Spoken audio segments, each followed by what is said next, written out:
All right, everybody, welcome to this series called August Heat. I'm Nick Reveles with San Diego Opera. My partner in crime eventually next week and the week and 2 weeks from that will be Bruce Stasna, who is the conductor, music administrator, and chorus master for San Diego Opera. I'm retired director of education and community engagement, of course. I've been connected with the company for a long time. They keep me around to give talks like this, and I'm absolutely delighted to be able to join you and talk about Verismo. And that's why we've called this series August Heat. First of all, we're doing it in the month of August, and it'll be 4 weeks. This week, me talking about Verismo. Next week, Bruce will talk more about that with artist interviews. Then I'll come back the following week, give more content, and then Bruce will finish up with more artist interviews. But our theme is the music that was composed by Italian composers around the end of the 19th century. We're talking about the mid-1880s to about 1923, 24. All right? That's when Verismo as a style was at its absolute height. And we're calling it August Heat because we experience heat in August at the end of the summer, particularly here in Southern California. Anybody that was anywhere near the desert last week or earlier this week knows that Palm Springs hit 122 degrees. Yeah? Crazy. So, you know, we're not, this is not unusual for us. It's not unlike the heat that you experience in the south of Italy. And that's where Italian Verismo got its start. These operas are often set in the sun-drenched locales of Sicily, Sardinia, southern Italy, around Naples, around Napoli, and the Amalfi Coast. So we'll be spending this month taking a really good look at Verismo in opera and how Puccini was influenced by Verismo, by this new aesthetic movement in opera, in both negative and positive ways, because he didn't completely swallow this new aesthetic. Actually, Puccini came up with his own inimitable style, but he was certainly influenced by Verismo because it was just around him. It was in the air, and beginning with Cavalleria Rusticana, composed by Pietro Mascagni in 1890, it kicked off the Verismo movement and off we went. So there wasn't a whole lot he could do to ignore it. And there are times when he found it something accessible for his own purposes, and there were times when he held off. What I'd first like to do, though, is go a little bit before that, and I want you to imagine what opera was like for 19th century audiences, particularly in Italy, up until the 1880s and 1890s. They were used to mythical characters being portrayed on stage. They were used to the treatment of real historical events. In fact, that was one of the hallmarks of French grand opera, that the story had to be based on a real historical event. They often turned to classical subjects from Greece and Roman antiquity, to relate those stories through opera. And more importantly, characters were presented in their most noble aspects. They could be nobly desirous of another character. They could be nobly passionate. They could be nobly enraged, right? But always with nobility. The characters always had a certain classical nobility about them, no matter what the human emotions were being portrayed through the music and through the drama. There was emphasis on beauty in the music, on elegance. These are the hallmarks of Belcanto, which simply means beautiful song. Everything was about supporting the beauty of the voice and what the voice could do, either lyrically or virtuosically. Vocal display was very important. Coloratura, runs, showing the voice off in with its facility and its ability to sing lots of notes and lots of syllables quickly, or its ability to sing a beautiful arched Italianate line. Orchestral accompaniment, and I use that word advisedly. The orchestra was used as accompaniment. The orchestra rarely, in this time, called attention to itself. Rarely called attention to itself. I think it was Verdi who said that at that time the orchestra was used almost as if it were a gigantic guitar, right? Chordal accompaniment, and very rarely calling attention to itself. Verismo and later operas changed all this. Now, Verismo didn't come out of a vacuum. What opera do you think that was premiered in Paris, a French opera, that absolutely knocked Italian composers on their butts in the mid-1870s? Does anybody maybe have an idea what opera that might be? If you guessed Carmen by Bizet, you were absolutely right. I see a smile of recognition. Yay, good for you. Absolutely. Carmen just knocked everybody on their ears. If you remember the overture to Carmen, or the prelude, it begins with a cymbal clash, right? It calls so much attention to itself. The music in that opera is so beautifully crafted. The orchestra is treated so well that yes, the orchestra really does in this opera call attention to itself. What are some of the other unusual things that happened in Carmen? Women smoking on stage. Castanets being played by the main character, right? The main character dancing and singing almost all the way through the opera. She's a gypsy. She dances, right? And horror of horrors, an on-stage murder, right? At the end of the opera, the very last scene, the killing of Carmen by her jilted lover, Don José. This is something that never would have happened in a Belcanto opera. And you're thinking to yourself, because I see one of you going like this, you're thinking to yourself, what about Lucia di Lammermoor? She stabs her husband in her bridal chamber and then comes down the stairway with a dagger. It's dripping blood, and she's got blood all over her nightgown, right? The murder doesn't take place on stage. It takes place off stage.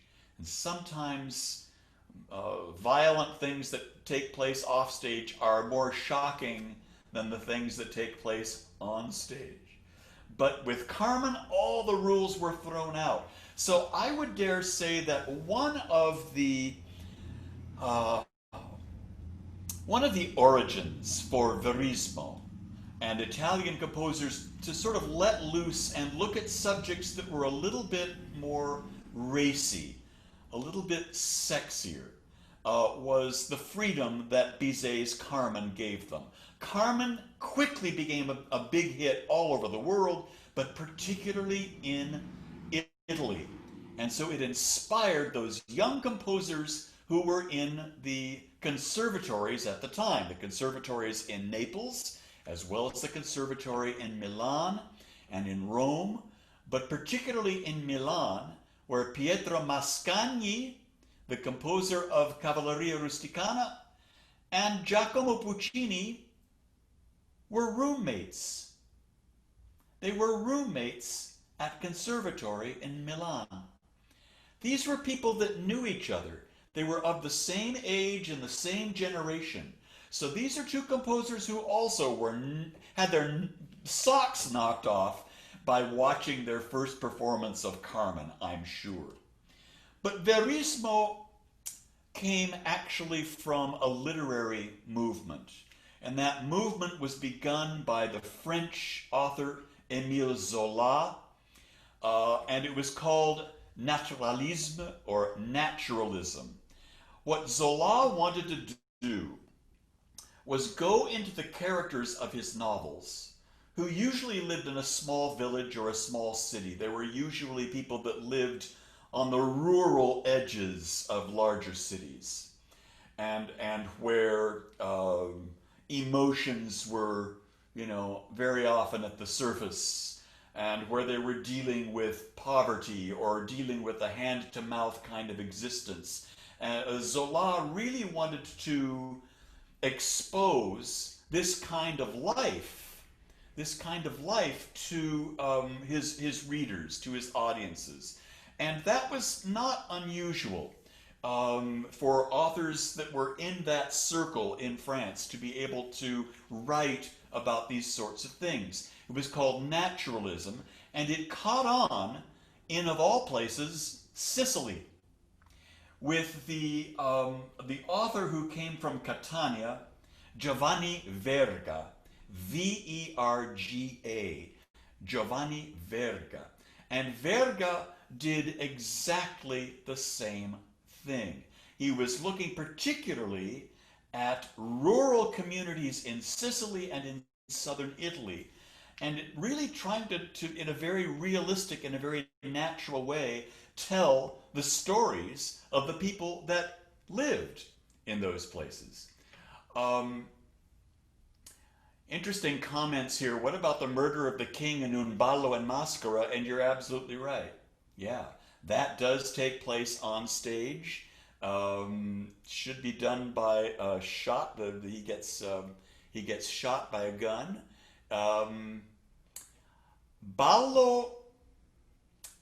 I'm trying to think of Ballo is before Carmen, but not a whole lot before. But it is before Carmen, so it's a good example. But I would say, I often speak in generalities, but I would say rarely do you see murders happening on stage. Yeah, I think, Bill, you're referring to Ballo, and it is earlier than Carmen. But probably not by much, maybe by about 10 or 15 years. Okay, so these are the stories that Verga's dealing with.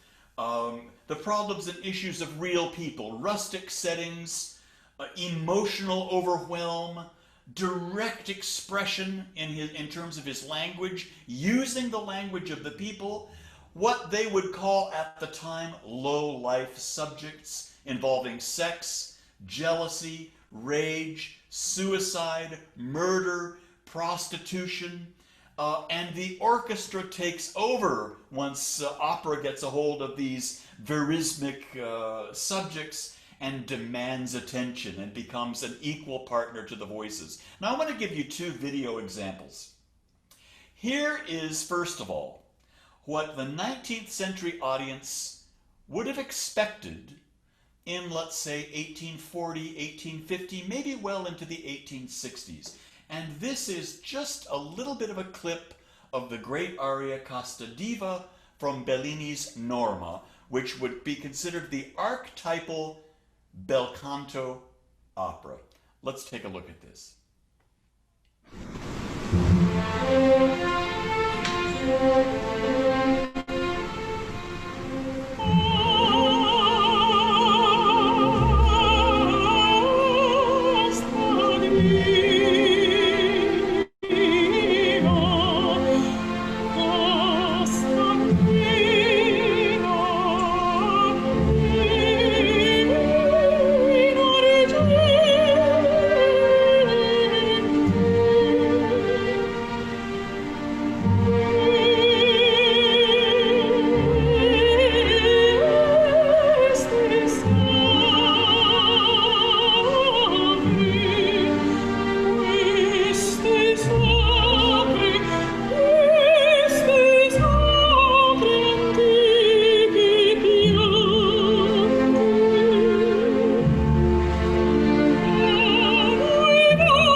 right? That, by the way, is a soprano, Mariella De Villa, a wonderful proponent of Belcanto literature. She's a terrific Norma.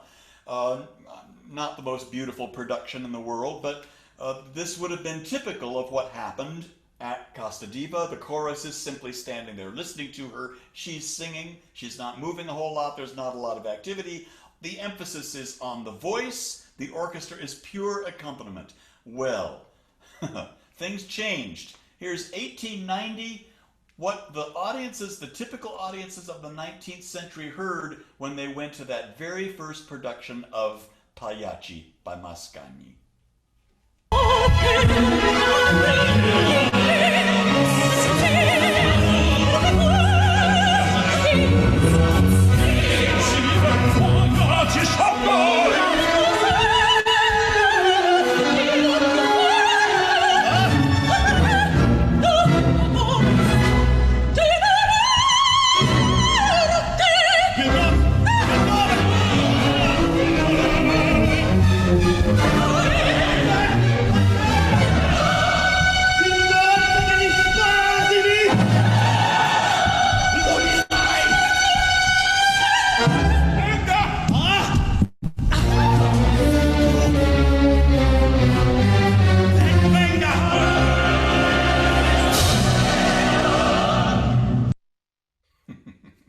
Quite a difference. Yes, quite a difference.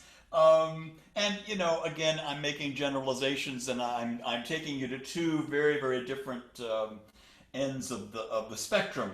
But yeah, Pagliacci was a shock, and many reviewers and music critics and composers like Verdi were not too happy with the violent direction, not just of the stories, but of the music and the action on stage. You might also have noticed that the harmonic movement of the music underneath that short scene from Pagliacci was very, very rapid, very quick. And this is something that we'll also notice. There's not, it's extraordinarily dynamic, this music, the music of the Verisma composers. That, by the way, was the tenor Roy Cornelius Smith, whom I am not familiar with, but you can find on YouTube, and I'm really impressed. That's a terrific voice. He does most of his work in Europe. He has appeared at the Metropolitan, but terrific spinto tenor. Well, a simple definition of verismo is really easy because it just comes from the word vero in Italian, which means truth. So verismo is veracity or truthfulness, or in Stephen Colbert's words, truthiness, if you want to go there. I rather like that. But it doesn't really do justice to Italian opera as it developed in the late 19th and early 20th century. Realism in the storytelling is what is at the core of verismo opera. It isn't necessarily a musical description. So we have to go a little further than simply saying the stories are ultra realistic. So, you know, on we'll go. I see somebody has also pointed out that Verdi has Otello choke his wife, actually smothers her in the last scene, and that's Shakespeare. Shakespeare did it, so it was okay for Verdi. Verdi, I think himself would have had if it hadn't been Shakespeare, Verdi himself would have had a little bit of trepidation about having that occur on stage. But I think he probably thought that it was rather like the classical Greek dramas, the Greek tragedies, and that was okay. A comment, you know, Lisa, we are going to get to that. Did vocal training techniques change to adjust to the newer style of having the orchestra have more presence? And believe me, we're getting you're taking the words right out of my mouth. Thank you. I just want to list some of these verismo composers because they might surprise you. First of all, of course, Pietro Mascagni, who wrote Cavalleria Rusticana, Ruggero Leoncavallo, who wrote Pagliacci. Don't forget Umberto Giordano, who wrote Andrea Chenier, and an opera called Malavita, Bad Life, or Evil Life, or Degrading Life. Francesco Cilea, who wrote Adriana Lecouvreur. And Giacomo Puccini, of course, who sometimes was like a Verismo composer and sometimes was not. I think Puccini's most Verismo-like operas are La Bohème, Tosca, and Il Tabarro. And there are elements of Verismo that you'll find in some of the other operas, but we'll talk about that the next time we gather with me. But there are others, Franco Alfano, Catalani, whose first name escapes me at the moment, Gustave Charpentier, French composer who wrote the opera Louise. D'Albert, Zandonai, who wrote a setting of Dante's Francesca de Rimini. Massenet dipped Jules Massenet, who wrote Don Quixote, which we remember fondly, and Manon and Werther wrote a Verismo opera called La Navarrese, which takes place in a rural village and has a kind of a violent ending. And don't forget Leos Janáček, the Czech composer, Katja Kabanova, which we have done, and Jenufa, both by the Czech composer Janáček, would be considered Verismo operas because they take place in a lower class society, in a rural village in one case, and very violent things going on in the story. We talked a little bit about Verga, and I think we went there. Let's see if, yeah, somebody mentions Don Giovanni. Yeah, and that was quite shocking for its time, although you can't say that its musical aesthetic is definitely not Verismo. And in Don Giovanni, all of the characters, except for Zerlina and, oh dear, his name is escaping me. Not Bartolo. Her boyfriend. Somebody tell me. Zerlina's boyfriend. Oh, that's going to make me crazy, and I'll wake up at 3 in the morning. Anyway, everybody else is a nobleman. Don Giovanni is a nobleman. Donna Elvira, Donna Anna, Don Ottavio. They're all noble characters, and they carry themselves rather nobly. But that's the point of Don Giovanni, is that even though he's a Don, he acts like, you know, he grew up in a sewer. It's terrible. And Wagner in his orchestrations we're going to talk a little bit about. And yes, Wagner, even though the Italian composers may not have liked Wagner very much, he was pushing the envelope. And the orchestras were getting bigger because of Wagner.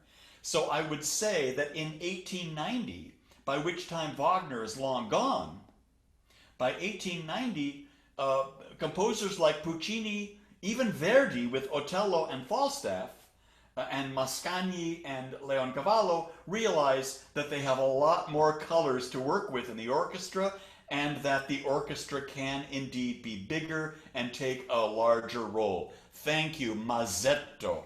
Oh, I've got too many things on my brain today, and I'm stuck in Verismo. I'm not paying any attention to Mozart. So yeah, Mazzetto and his girlfriend Zerlina are the only lower class characters in Giovanni. And in Verismo, everybody is in that milieu.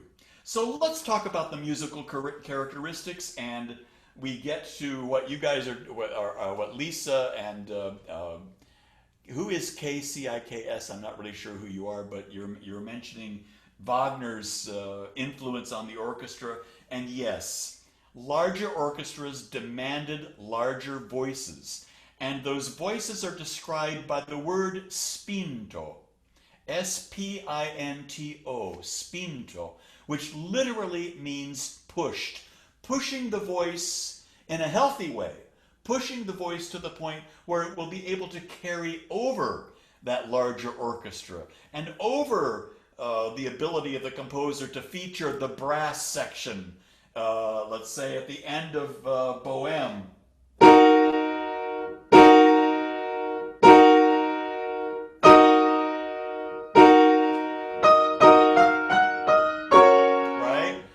and be able to sing over that Mimi, Mimi. You've got to have a spinto voice, a pushed voice in order to speak, in order to sing over those large forces. So yeah, we've got to blame Wagner for that, but what a joy that composers like Puccini, Leoncavallo, and Mascagni were able to unleash the forces of the orchestra. Here's a wonderful example. This is the main portion of Canio's aria from Pagliacci, Vesti la giubba, where he's beginning to put on his clown makeup and he realizes that his relationship with Nedda is virtually over. And this is Teodor Ilinkay, a Romanian tenor who was our Pinkerton in our 2015 production of Madama Butterfly with Latonia Moore and Janae Bridges as Suzuki. So here's that tenor again, and I think you hear very, very clearly the voice against a heavy orchestra, but the voice really has metal at the core. And that is a true spinto quality. Let's watch.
Yeah, that was a live, yes. That's a live recording, obviously. So, you know, you don't get the real presence of the voice. But what I'm hoping is that as he got further up to the top of his range, you heard and felt the metal at the core of the voice, didn't you? It became so bright and was so easy to hear against what was rather dark and heavy orchestra. Now, here is the female equivalent. And by the way, only tenors and sopranos can be spinto, or mezzo-sopranos who can sing both some soprano roles and some mezzo roles. I'm thinking of the role of Santuzza in Cavalleria Rusticana. We're just about to hear her aria, Voi lo sapete. And sometimes mezzo-sopranos sing santuzza if they've got the metal of the spinto quality in the voice. But here is an old favorite, Renata Tebaldi, singing just the first portion of Voi lo sapete from Cavalleria. Now, this is the character of Santuzza. She's been jilted by the tenor, Turiddu, and she's gone to Turiddu's mother, Mamma Lucia, who runs an inn on the town square, on the piazza, and she's telling Mamma Lucia all her woes and saying, essentially, your son slept with me and then jilted me and has gone off with Lola. And Lola's married to Alfio. This could not be worse. So Santuzza is really, letting it all fly in this wonderful aria of Voi lo sapete. So here's Renata Tebaldi, and we'll just hear a portion of this. Voi lo sapete, oh, prima d'andare saltata,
Tebaldi, right? She's amazing, absolutely amazing. And you hear the metal in the voice, in this soprano voice, as it's pushed in order to be, able to get through that heavy texture of the orchestra. Tebaldi, gosh, I like to think of her as Mirella Freni, that she started out as a lyric soprano and then started singing these heavier roles and then was able to acquire with training and being very healthy about it that special metallic quality so necessary to be able to float over the orchestra. There's a wonderful comment again from Lisa. So would mezzo, alto, and baritone parts be written with lighter orchestration? No, because generally in that time, baritones and mezzos had that quality already. They didn't, the composer didn't have to be particularly careful with a bass voice or with a baritone voice. But with a tenor or a soprano, yeah, in the Belcanto era, the voices tended to be lighter and more lyrical, and so they'd have to be very, very careful with the orchestral forces. But not so with mezzos. Was there a movement to have fewer of those roles and more soprano tenor roles to maintain the heavier orchestration? I don't think so. Again, because baritones were capable of being able to slice through that. And we have Verdi to thank for that. You notice Verdi baritone roles from earliest days in his career. From way back, the role of Don Carlo in Ernani, which was Verdi's third opera. The orchestra is very active underneath Don Carlo, and this is the beginnings of the Verdi baritone, and the Verdi baritone has that natural edge of being able to slice through the orchestra. I was going to make one more point. Oh, and Puccini and Mezzos. I just had a mezzo here in my studio. Monday, and we discussed this because I recently wrote a piece for Mezzo, and she was so delighted. She says, there's just not a lot out there just for Mezzo and the quality of voice that I have. And I happened to mention, I said, well, Puccini wasn't very kind to mezzos at all, was he? No. There's one major mezzo role in all of the Puccini output, and that's Suzuki in Madama Butterfly. And the other is the Principessa in Suor Angelica, but that really is more of a contralto role. It needs even more guts and metal in the voice. So thank you for that question. I'm glad to get it. Now, I'm going to be following the definition of verismo as a musical style that we find in our urtext, our basic monograph on all things opera, and that's the Grove Dictionary of Opera. It was published in the mid-'80s. I've had my 4-volume copy forever.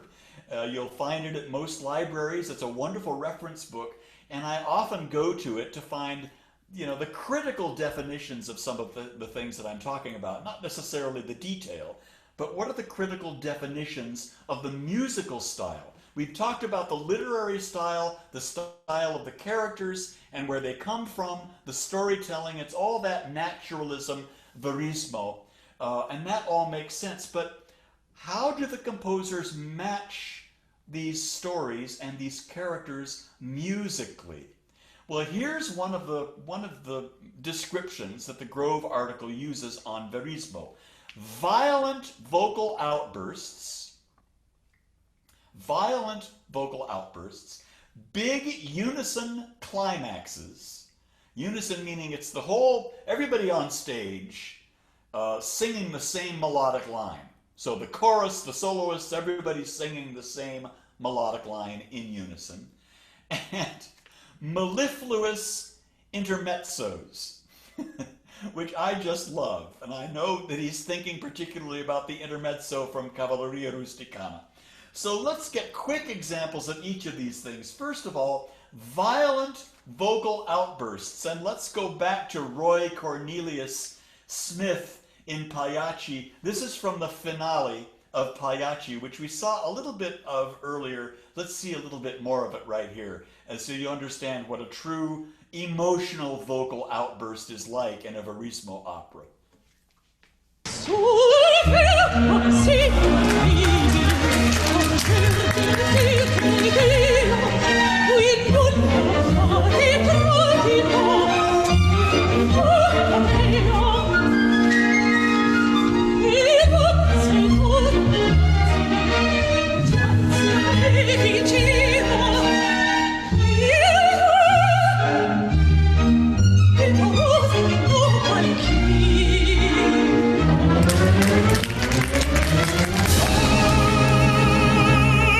Oh, mi stidi, e ancora non l'hai capito.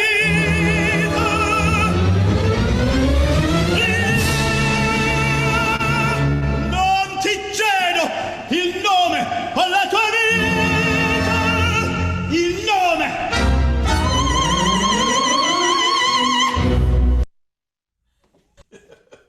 There you go, right? That's our friend Roy Cornelius Smith. I want to hear him live someday. That is a voice. And boy, is that a spinto voice. It's absolutely perfect for Canio. Is it not? Do you agree with me? Yeah? Okay, good. Absolutely. Brilliant, brilliant, brilliant. And did you notice that Neda's lines, now she's the woman that's in the ballet dancer's costume. She's in the commedia, that's the second half of this opera. It's about a group of players going from village to village, and the players are led by Canio, the clown, the pagliaccio, and his wife is one of the players, and she's trying to get back to the show. And so very cleverly, the composer Mascagni it's almost 18th century style music. It's all very prim and very proper, and it's interrupted with this violent vocal outburst by Canio asking the name of her lover. He's just desperate to find out, who is it that you're fooling around with? behind my back, and boy, does it all come out. Here is the mellifluous intermezzo that the Grove Dictionary is talking about. And yes, often in these Verismo operas, you have an orchestral interlude in the middle of all of this violence and all of this outburst that's just gorgeous and brings us back into the opera house and back to our heart and back to our passion. So let's listen to this little excerpt from the intermezzo of Cavalleria. This is the big tune, the BT, as I call it.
Do not ever think of Pietro Mascagni as a minor composer.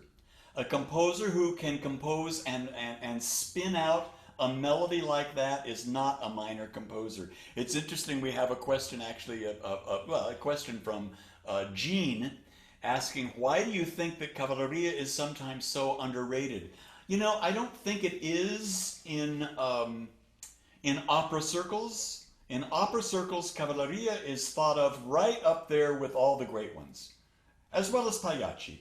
I think it may be underrated by music critics who have perhaps seen it one too many times. But there's nothing second rate about Pagliacci or Cavalleria Rusticana. Now, we have about 10 minutes left, but I need a perfect ending before I open up to more questions, and my perfect ending is the next video that I'm going to show you. And speaking of violent outbursts, this is also the scene from Cavalleria Rusticana where Santuzza, you know, who was jilted by Turiddu, confronts Turiddu in a strikingly violent duet. At the end of the duet, Turiddu I almost hesitate to do this because you don't do it in a public square in Italy. He flips her off. You know, he curses her and starts to run off. She grabs him, tries to bring him back, and then she screams at him, "Mala Pasqua!" It's Easter Sunday, and she's saying, "Have a bad Easter," right? Mala Pasqua. It's just horrible, this horrible curse. And he runs off, and she's just, you know, besides. So it's a very small scene. But what you're going to see is a YouTube compilation of about 7 versions of the Mala Pasqua curse, ending with what I think are the 2 Italian, very Italian children of the person who did the compilation acting out the same scene on a beach in Naples. Enjoy. Vada! Dell'ira tua non mi curo!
A te la mano Pasqua!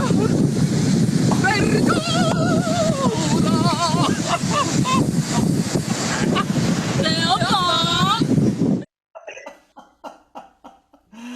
I love that. And I don't know who those two kids are. I just imagine that they're relatives or children of the person that put this wonderful collection together. But it shows you all the points that we were talking about: violent vocal outbursts, the spinto voice that's pushed above a very heavy orchestration, about the lower strata of life in a small village, rural village. Yeah, all of that fits that wonderful excerpt, even the portion that was on the beach in Napoli. I see Bill has listed Mascagni's L'Amico Fritz. Yes, takes place in a small rural village, but is a relatively happy and lovely romantic Verismo opera. Quite unusual. Quite unusual. Now we've got a couple of minutes. Are there any other questions? I'd be happy to field them. Before we get them, I want to remind you, use the donate button if you like what you hear and what your experience. We're trying to take care of you during this pandemic period and reach out to you in the way that we best can. Darren has listed the Donate To app for you, so take a look at that, and we thank you in advance for your generosity and for the generosity that you've shown the company up to this point. We're still here. We're still looking at the season. We're still moving forward. Plans are afoot. Keep your fingers crossed. God only knows what's going to happen, but we're hanging in there, and everybody's doing their best to keep the season going and keep everything together. All right, I'm not going to keep you any further. We've gotten to 4 o'clock. Thank you so much. Thank you for the Zoom twinkles and the thumbs up. I appreciate it. You're a lovely audience, and we'll see you next week here, same place, same station, 3 o'clock. Bruce Stasnia will be your host at that time, and we'll be talking to you, and we'll have some artist interviews, hopefully, and then the following week I'll be back, and we'll continue with the Verismo aesthetic. All right? Thank you. Have a good evening. Ciao.